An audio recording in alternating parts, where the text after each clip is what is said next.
Hi everyone, my name is Nadi Bhatnagar and welcome you all in this channel. तो आज के video में हम क्या सीखेंगे। आज हम करने वाले हैं क्लास 7th का एसएसटी का चैप्टर नंबर 4। ये हमारी ज्योग्राफी की बुक से लिया गया है, composition and structure of atmosphere.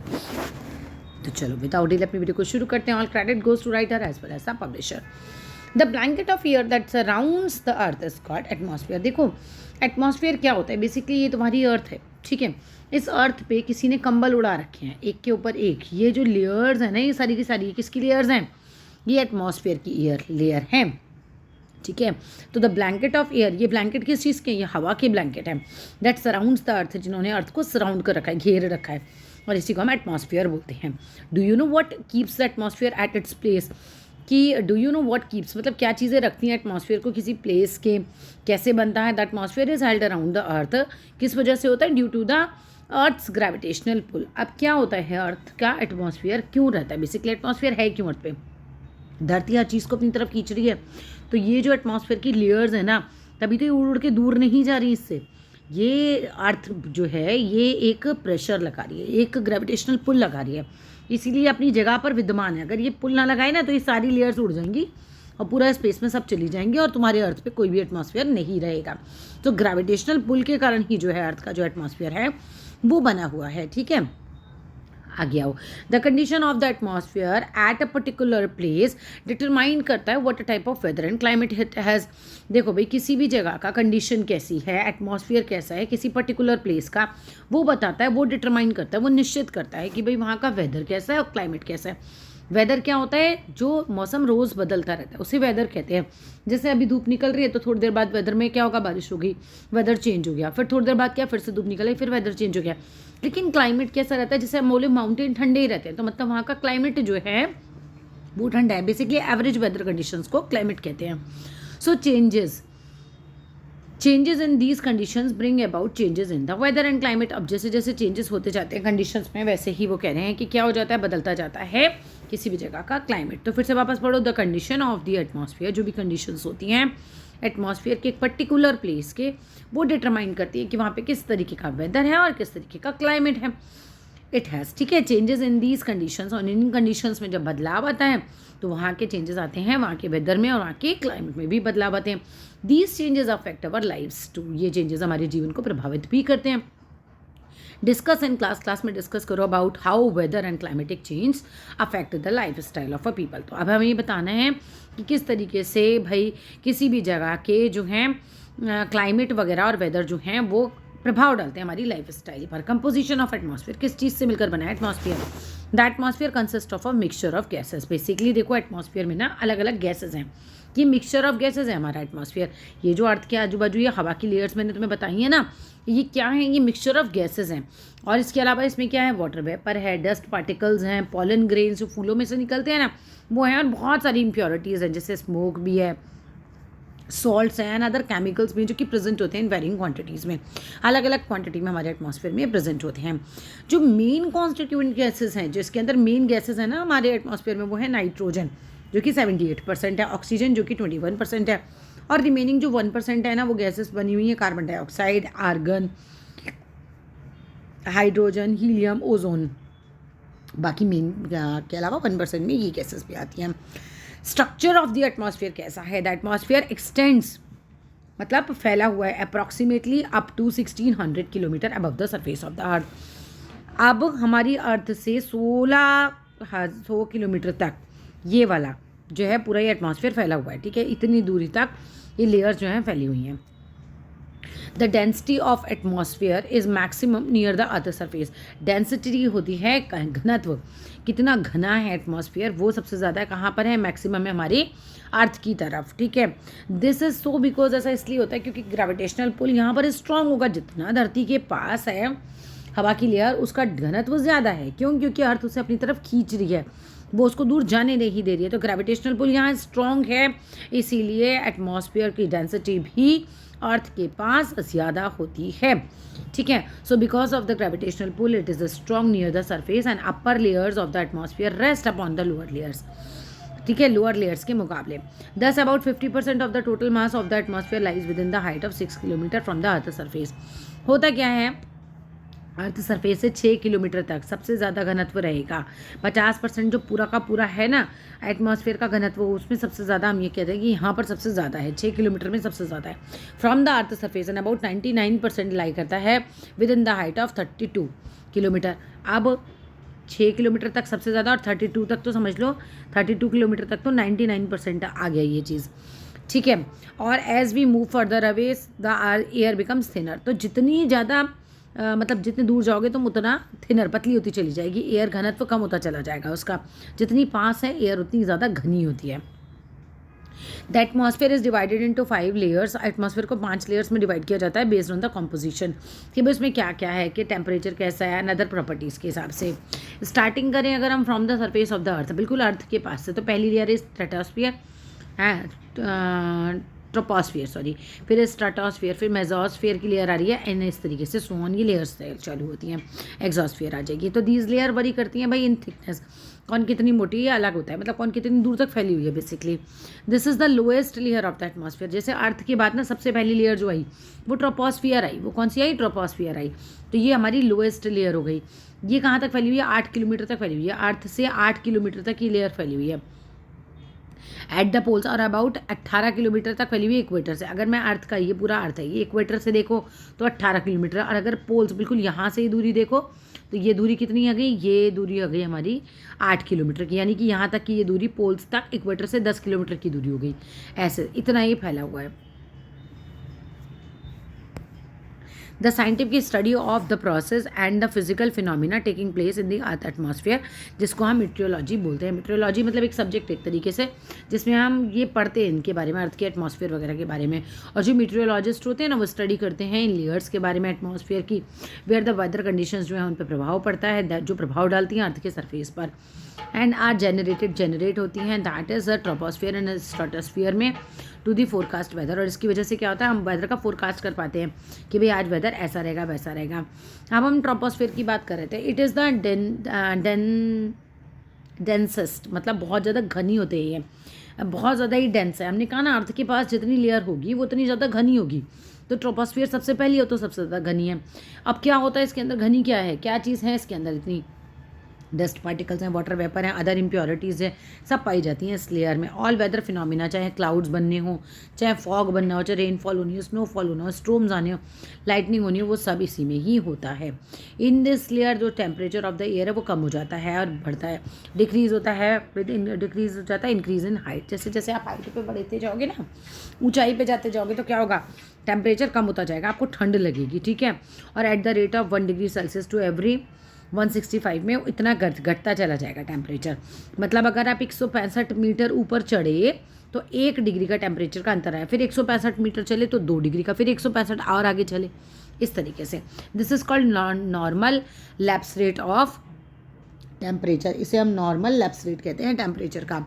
As the troposphere is the lowest, हमने कहा ट्रोपोस्फियर सबसे लोएस्ट है एंड डेंस्ड है लेयर एटमॉस्फेयर की, तो ये एब्जॉर्ब कर लेती है मैक्सिमम हीट को जो कि रेडिएट होती है अर्थ के सरफेस से, है ना। मतलब जी क्या है, ये अर्थ है, यहाँ से सूरज से यहाँ पर हीट आ रही है तो ये एब्जॉर्ब कर लेती है, पहली वाली लेयर इसको एब्जॉर्ब कर लेती है, एब्जॉर्ब सारी बाहर नहीं निकलने देगी, नहीं तो हम जम जाएंगे रात को, ठीक है। तो सरफेस इसीलिए अर्थ का कैसा रहता है, फिर वार्म बना रहता है, नहीं तो वार्म नहीं बनेगा ना, सारे पेड़ पौधे रात को मर जाएंगे, तुम बर्फ बन जाओगे, हम भी मर जाएंगे। नॉर्मल लैप्स रेट क्या होता है, the decrease in air temperature, decrease होना टेम्परेचर में एयर के at the rate of 1 degree Celsius for every 165 metre increase in height, ठीक है। ये तुमने अभी पढ़ लिया। इसके बाद आ जाओ यहाँ पे, ये हमने पढ़ लिया। स्ट्रेटोस्फियर क्या है, this layer lies above the troposphere, ये लेयर जो है ट्रोपोस्फियर के ऊपर होती है और एक्सटेंड्स फैली हुई होती है to the height of about 50 kilometre above the earth surface, लगभग 50 किलोमीटर अर्थ के सरफेस से, आप ये लगाओ ये अर्थ का सरफेस है तो 50 किलोमीटर तक ये फैली हुई होगी ट्रोपोस्फियर के बाद, इतनी दूर तक ये रहती है। द मतलब यहाँ से बेसिक से लगा लो, यहाँ से ये 50 किलोमीटर वाली जो लेयर है ना, यहाँ तक ये स्ट्रेटोस्फियर फैली हुई है। The tropopause is a narrow boundary, बहुत ही नैरो पतली सी बाउंड्री है दैट सेपरेट, जो अलग करती हैं स्ट्रेटोस्फियर को फ्रॉम द ट्रोपोस्फियर से, ठीक है। एक बाउंड्री हो गई ना, ये देखो ये अर्थ है, ट्रोपोस्फियर की लेयर है, ये स्ट्रेटोस्फियर की है, तो ये जो बाउंड्री बन रही है ना, ये जो अलग करती है लेयर की बाउंड्री जो बनती है उसको बोला जाएगा ट्रोपोपॉज, ठीक है। अब आ जाओ to the lower part of the stratosphere the temperature remains constant. अब स्ट्रेटोस्फियर की जो लोअर पार्ट होता है वो तो कांस्टेंट टेम्परेचर रहता है, ना बढ़ता है ना घटता है ज़्यादा। और इन द अपर पार्ट में क्या होता है, लेयर के ग्रेजुअल चेंजेस होते रहते हैं, बराबर चेंजेस होते रहते हैं उसके टेम्परेचर में। There are virtually no clouds, उसमें वर्चुअली कोई क्लाउड्स ही नहीं होते, देख नहीं सकते आप उनके क्लाउड्स को, वैसे दिखते ही नहीं है। And very little dust and water vapour होता है इस लेयर में। कन्वेंशन करंट्स आते रहते हैं of air and also absent, नहीं वो भी नहीं होते इसमें, वो भी एब्सेंट होते हैं। So are all sorts of weather phenomena, मतलब यहाँ पर कोई वेदर फिनोमिना होता ही नहीं, ना ठंड है ना गर्मी है ना रेनफॉल है ना फॉग है, कुछ नहीं हो रहा है यहाँ पे। द स्ट्रेटोस्फियर कंटेन्स, इसी के अंदर ओजोन लेयर होती है जो एब्जॉर्व कर लेती है पूरी हार्मफुल अल्ट्रावायलेट रेडिएशंस को जो कि सूरज से आती हैं। इन रिसेंट ईयर्स क्या होता है, the ozone layer is continuously deplete होती चली जा रही है। अगर वो डिप्लीट हो जाती है, ओजोन लेयर में छेद हो जाएगा, क्या होगा, सूरज की हार्मफुल रेडिएशंस हम तक पहुँच जाएंगी, हम सब जल सकते हैं, कैंसर हो सकता है, बहुत बड़ी बीमारियाँ हो सकती हैं, ठीक है, तो हमें उससे बचना होगा। मेसोस्फीयर कौन सी होती है भाई, this layer lies above the stratosphere. अब पहली हमने पढ़ी अर्थ के बाद ट्रोपोस्फियर, ट्रोपोस के बाद स्ट्रेटोस्फियर, फिर तीसरी लेयर आ जाती है हमारी मेसोस्फियर। इस लेयर में ये लाई करती है above the stratosphere and it extends to the height of about 80 kilometre, 80 kilometre तक लगभग ये फैली हुई है, ठीक है। ये 80 किलोमीटर तक पूरी अर्थ से फैली हुई है, वो 50 थी ना इससे पहले वाली। आगे आ जाओ, the narrow boundary that separates the mesosphere from the stratosphere, ये क्या कहलाती है, स्ट्रेटोपॉज कहलाती है। ये अर्थ हो गई, ये ट्रोपोस्फियर की बाउंड्री हो गई ये वाली, फिर इसके बाद ये वाली जो बाउंड्री है ये स्ट्रेटोस्फियर है ना, इसके बाद तो फिर ये, इसके बाद ये जो बाउंड्री आ रही है ना ये मोटी वाली, ये वाली हो गई हमारी stratopause. In the mesosphere the temperature of the air decrease हो जाता है with the increasing of height. यहाँ पर क्या होता है, टेम्परेचर जो है वो बढ़ जाता है, घट जाता है जैसे जैसे इंक्रीज होती है हाइट। व्हेन मेटेरियॉइड्स एंटर करते हैं ना इसमें, जो स्पेस से मेटेरियॉइड्स आते हैं गिरते हैं, तो वो क्या होता है, यहाँ पर आते हैं, यहाँ पर रुकते हैं, यहीं पर बर्न हो जाते हैं बेसिकली फ्रिक्शन के कारण। थर्मोस्फीयर की बात करो तो this layer lies above the mesosphere. अब मेसोस्फियर के बाद किसकी बारी आती है थर्मोस्फियर की, मतलब ट्रोपोस्फियर, फिर स्ट्रेटोस्फियर, फिर मेसोस्फियर और उसके बाद thermosphere. This layer lies above the mesosphere and it extends up to the height of about 450 kilometre. Here temperature increases लगातार बढ़ता रहता है and with the increasing height. The boundary between the thermosphere and mesosphere is called mesopause, इसको mesopause बोलते हैं। This layer contains electrically charge particles, जिसे हम ions बोलते हैं। अब मैं पूछ सकती हूँ आयंस कौन सी लेयर में होते हैं। दीज पार्टिकल रिफ्लेक्ट करते हैं रेडियो वेव्स को दोबारा से अर्थ की तरफ, और इसी की वजह से आप वायरलेस कम्युनिकेशन भी कर सकते हो। The thermosphere is also called ionosphere because the presence of ions, इसको आयनोस्फियर भी बोलते हैं क्योंकि इसमें आयंस होते हैं। फिर आता है हमारा लास्ट वाला exosphere, the upper most layer of the atmosphere, सबसे ऊपर की लेयर है ये एग्जॉस्फियर, सबसे अर्थ से सबसे ज़्यादा दूर होगी। ये कहाँ तक फैली हुई है, 1600 किलोमीटर तक फैली हुई है, ग्रेजुअली मर्ज हो जाती है इंटर प्लानिटरी स्पेस के साथ, फिर इसके बाद स्पेस शुरू हो जाता है। दिस लेयर इज एक्सट्रीमली रेयरफाइड और वेरी लाइट गैसेज, यहाँ पर हाइड्रोजन हीलियम यहाँ पर पाई जाती हैं। सिग्निफिकेंस क्या है भाई एटमॉस्फेयर में, क्या इंपॉर्टेंस है, सिग्निफिकेंस मतलब इसकी इंपॉर्टेंस क्या होती है। The component of the atmosphere are useful in to us in various ways, जो कॉम्पोनेंट है एटमॉस्फेयर के हमारे लिए काफ़ी यूजफुल होते हैं काफ़ी तरीके से। Nitrogen is required to maintain the fertility of soil, nitrogen की ज़रूरत होती है सॉइल की फर्टिलिटी बनाने के लिए, और वाइटल पार्ट, और ये बहुत इंपॉर्टेंट पार्ट है हमारे प्लांट्स का, बहुत इंपॉर्टेंट है, वाइटल है मतलब इंपॉर्टेंट है फॉर प्लांट्स। एटमॉस्फेयर कंटेन करता है ऑक्सीजन को विच ऑल लिविंग बींग्स, जो सारे लिविंग बींग्स को चाहिए in order to stay alive, जिंदा रहने के लिए। कार्बन डाइऑक्साइड हेल्प करती है प्लांट्स को प्रोड्यूस करने के लिए food in the presence of sunlight की प्रेजेंस में। It also keeps the earth warm, carbon dioxide earth को वार्म भी रखती है, एब्जॉर्ब कर लेती है पूरा हीट जो कि रेडिएट होती है फ्रॉम द सरफेस से, ठीक है, हमारी धरती से। ओजोन प्रोटेक्ट करती है हमें हार्मफुल अल्ट्रा वायलेट रेज से, सन की, और वाटर पेपर जो एटमॉस्फेयर में होते हैं उसकी वजह से प्रेसिपिटेशन यानी बारिश होती है। The dust particles from the nucleus for condensation which results in the formation of clouds. अब कंडेंसेशन होता है मतलब क्या होता है, जो वाटर पेपर होती है ना ऊपर उड़ती है और फिर वहाँ पे ठंडी हो जाती है ऊपर की तरफ पहुँच के, उसकी वजह से क्लाउड्स बन जाते हैं और फिर रेनफॉल हो जाती है। ग्रीन हाउस इफेक्ट क्या होता है, बहुत इंपॉर्टेंट है। A green house is a large room, बहुत बड़ा रूम हो गया, मेड आउट ऑफ ग्लास, जो कि कांच का बनता है, which is used for growing plant. जो पहाड़ी जगह होती है जहाँ ठंड बहुत होती है तो कांच के घरों में ना प्लांट उगाते हैं। अब होगा क्या, सूरज की किरण इसमें एंटर कर जाएगी, द ग्लास वॉल्स अलाउ करते हैं सनलाइट को अंदर आने के लिए डे टाइम में, लेकिन सनलाइट से जो गर्मी अंदर आई है उसको पूरी तरह से बाहर नहीं निकलने देते रात के टाइम, नहीं तो पेड़ ख़राब हो जाएंगे रात को ही। बहुत ज़्यादा बर्फ़ पड़ गई, ठंड पड़ गई तो पेड़ खत्म हो जाएंगे वहाँ के।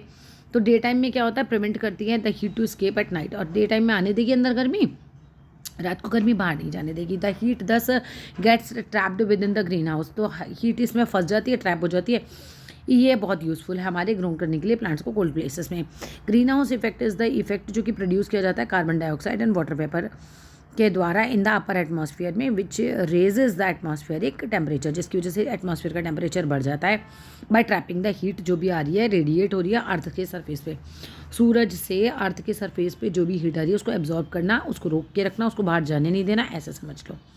ये हो गया ग्रीन हाउस इफेक्ट का काम हमारी धरती पर। कार्बन डाइऑक्साइड बहुत ज़्यादा ग्रीन हाउस गैस कहलाती है, इसी वजह से बहुत इंपॉर्टेंट भी है ये। Other green house gases are methane है और क्लोरोफ्लोरो कार्बोन्स और नाइट्रोजन ऑक्साइड्स हैं।